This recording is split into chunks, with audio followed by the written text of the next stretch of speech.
Welcome to Toffee TV. It is the match reaction. Everton won, Arsenal won at Goodison Park today. A draw for the Toffees. Listen, it's been a tough week, hasn't it, for Everton? Big Merseyside derby on Wednesday night. And then 3 days later, less than 3 days later, really, we've got to play the second in the league. You know, having played the champions-elect, which it will be, on Wednesday. And I thought Everton lacked energy today. They looked tired. I don't know if that's a thing. It just looked that way. Arsenal a really good side, obviously, but they didn't have the full team out, and I didn't think they were brilliant. They certainly didn't cut us open as much as I thought they would. I think they missed Odegaard's brilliant. I think they miss him, and we know that they miss a proper centre forward. But it just felt as though they're just so good in possession that it showed Everton, I think, what we need. We need to be more comfortable on the ball in the middle of the park. But David Moyes made a few changes from the derby match. Nathan Patterson replaced the injured Vitaly Mykolenko left back, and Thornton generally did really well. We had, obviously, Carlos Alcaraz came out the side. Tim Iroegbunam came in the side. James Garner was out the team. So the manager did try to mix it up a little bit. And Everton I think they started okay. I think it was quite even, really. Arsenal are always going to be the team on the front foot. They're the team that is the second in the league for a reason, aren't they? And they were always going to be on the front foot. And you have to hope that Everton were going to break quickly and try to get them on a counter-attack, try to get Beto in. It didn't really work like that too often in the opening sort of 15 minutes. I mean, Everton were almost our own worst enemy at times. A couple of sloppy balls let Arsenal get on the counter-attack. There was one absolutely brilliant challenge from Jarrod Branthwaite, which sort of got us out of trouble the first time. And then there was another one, which was again between Tarkowski and Idrissa Gana Gueye, that he got in against Trossard, and Tarkowski has a nibble, well, more than a nibble, tries to put a tackle in. If he goes down, I think it's a penalty to Arsenal, but he doesn't. He stayed on his feet. And I think Pickford blocks it, Everton clear it. At the other end, we had got into decent positions at times, but couldn't find the final ball. And Jaid had a good little run, but his shot was well blocked from an Arsenal player. We'd had Jack Harrison had got in a couple of times, final ball, not what it should have been. And the same sort of with Njai on the other side. It was letting us down, because it is difficult to sort of get at Arsenal. And particularly the way we know, as Evertonians, that we're lacking in quality in the final third, like the top level. Beto's done brilliantly for us, he has, but, you know, maybe a better striker, but certainly in wide areas. Jack Harrison will run all day for you, will run all day up and down and work hard, but on the right, to me, he's wasted. I think you get more out of him, probably a better way of putting it, on the left-hand side, and we couldn't really get anything off him down that right-hand side. Like I say, defensively and the work rate that he puts in, you can understand why managers play him, because you know what you're getting off him. But that's certainly another area this summer where Everton have absolutely got to go and get a real big upgrade in terms of quality and people who can score goals from them areas, because he's still got one goal all season, Harrison, and it just isn't good enough. And that was really... That sort of showed up first half. We just couldn't, whenever we did get into those areas, we took too long to make a pass. We hesitated a couple of times. We did get in, we made the wrong pass selection. You know, the only real time we looked like we were going to score was off a corner, come in, and I don't know if it was Tarkowski or Beto flashes a header at it and looks like it's going in, and it hits Jake O'Brien. Now, when I see that again, maybe it's not going anywhere near him. But in the ground, I haven't seen anything other than at the time. So, I don't know, maybe that header's going across goal and out or whatever. But from where I was sat and the reaction of a lot of people, it looked like that was heading goalwards and it's O'Brien, and Arsenal cleared it. But we made sloppy errors at times, and we were lucky they didn't punish us. But on one occasion, they did. And it come from us again. We were on the attack.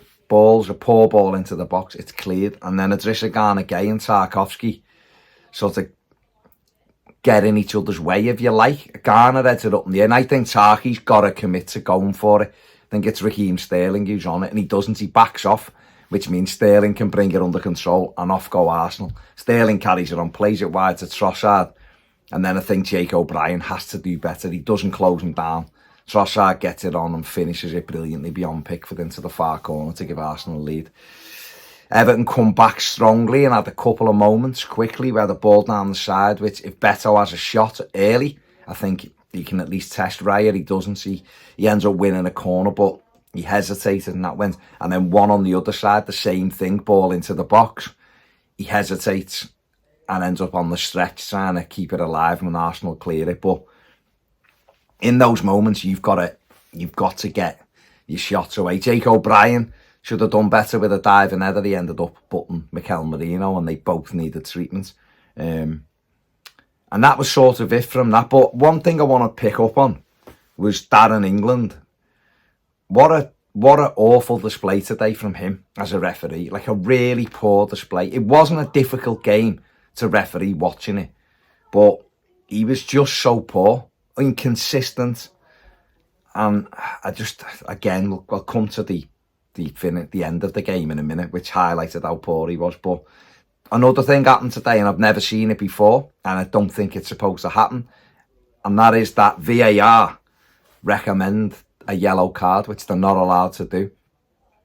Everton had a ball into the box. It got cleared out for a throw-in, and we're going to take, the referees give the throw, we're about to take it, and he stops O'Brien taking it, and then listens to a VAR conversation and books Jake O'Brien, which I'd love to hear Howard Webb not hide behind the rules the way they hid behind them on Wednesday night.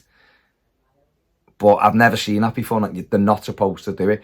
If it's violent conduct, then Jake O'Brien should be sent off. It isn't violent conduct. It was deemed not violent conduct by VAR. So why is he being booked? And when you see it again, and it was on in the monitor in front of me, he just pulls his shoulder and Ben White goes down as if he's been hit by a truck. I just think it was nonsense, and it's you may as well walk off the pitch and not have referees, just let someone in Stockley Park referee if that's going to be the standard. Absolutely diabolical from VAR again, who are 100% killing football. They definitely are. It's atrocious. This country especially, absolutely woeful the way it's used. But there's the rant for it. Half time, 1 down. Everton, what I would say is the game was quite even really, or Everton were more than holding their own at 0-0. I thought once Arsenal took the lead, they got a bit of control, and we sort of felt a little bit towards the end of the first half, and they were comfortable at half time. Second half come out, thought David Moyes might make a couple of changes. He didn't at half time, but we come out and there was a little bit more energy at the start of the second half. We end up getting a penalty. Jack Harrison gets the wrong side of Lewis Skelly, who takes him out. It's a penalty. Why it needed looking at for so long. Again, VAR looking for ways to not give it the Everton the penalty. But it was given. I've got a moan about this as well, just briefly. Just say that when VAR checked the coming together with Skelly and Harrison, they thought it wasn't a penalty. In that action, Jack Harrison is fouled and gets up and the ball's in front of him, which means he would be in with the goalkeeper. Again, I've not seen it back, so this is from memory, but say he does get back up and runs in with the keeper, or that's the opportunity to do that. The referee's already blown his whistle and awarded a penalty. If that gets overruled, then David Raya gets the ball, and Everton have robbed of a penalty they thought they had, but also the opportunity of a shot on goal. And I think that rule's terrible. They should really let the play go on. If Harrison slots it, fine, it's a goal, 1-1. If he doesn't, if he gets saved or cleared, the referee awards the penalty. You see it elsewhere on the pitch. You see it with offsides. It's just one thing to think about. I thought it was a bit mad. And we've seen Everton have had 4, I think, taken off them this season, VAR, on penalties. So it's only the second penalty Everton have had in the Premier League. And we're in April, which shows you how poor refereeing's been, where Everton are concerned this season. But hey ho, we got it. Illiman and Jai stepped up, sent Raya the wrong way, 1-1. And then Everton had a little bit of momentum, and Arsenal wobbled a little bit. And you're thinking, can we? But then Arsenal got control of it again because they've got good footballers, and in midfield in particular, they just knocked it around and took the sting out of it. And David Moyes made changes, brought on Brien and brought on Alcaraz and people like that to try to give us a bit of a lift, but it didn't really happen. You're hoping that you're going to get sort of a half chance maybe, or a set piece or something. But Everton's corners are really poor, and the free kicks as well. They're really poor. And I know people, and I've seen it, people will blame Charlie Adam. But at some stage, you have to blame the person who's delivering the ball. Some of the ideas seem to work. The deliveries just aren't there, and that has let Everton down again today. Where you've seen Arsenal, one that we've had to head off the line in the first. I think it was a Declan Rice corner, which I think it's Branthwaite heads it from underneath the bar. With their corners, they were dangerous, most of them anyway, and we've got to certainly improve that aspect. The game petered out to a 1-1. Marino headed one wide.